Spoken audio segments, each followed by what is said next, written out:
Welcome to Sherlock Holmes and the Vanishing Thread.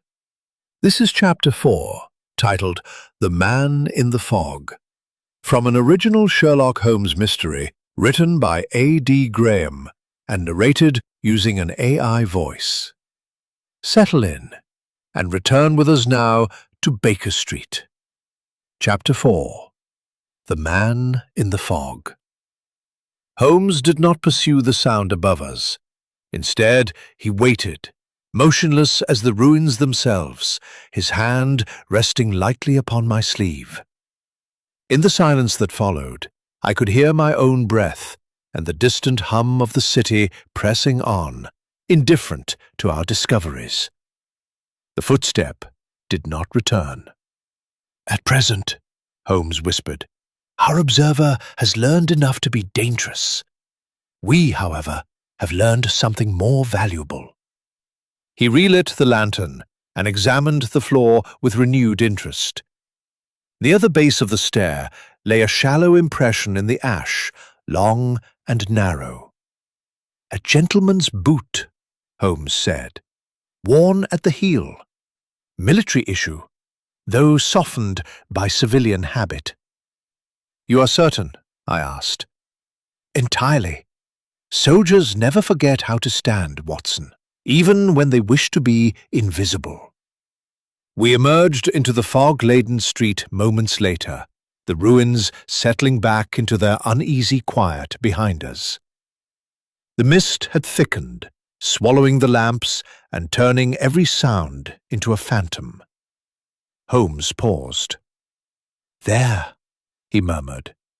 A figure stood at the far end of the street, tall and unmoving. For an instant, I believed him carved from the fog itself.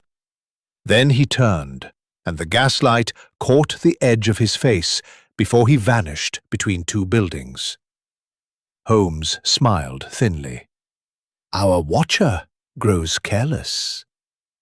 We followed at a measured pace, Holmes neither hurrying nor lagging, as though the chase were merely another calculation. The fog resisted us, closing ranks, distorting distance and time alike. At the corner of Paddington Street, Holmes stopped. "He has changed direction twice," he said, "testing us." "And what do you conclude?" I asked. "That he wishes to be seen," Holmes replied, "but not known." A scrap of cloth lay abandoned near the curb. Holmes retrieved it carefully, holding it up to the light. "Tailor's wool," he said, "cut, not torn, and dyed recently." A faint smile touched his lips. Threadgill's work did not perish with his shop. The fog shifted, and once more the figure appeared, closer now, his outline unmistakable. Then a carriage burst through the haze, wheels clattering, and when it passed, the man was gone. Holmes folded the cloth and placed it in his pocket.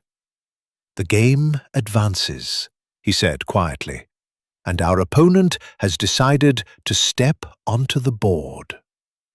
You have just listened to Chapter 4 of Sherlock Holmes and the Vanishing Thread by A.D. Graham. If you are enjoying the story, please like, subscribe, and return for Chapter 5 as the mystery begins to close its grip. Until then, the game continues.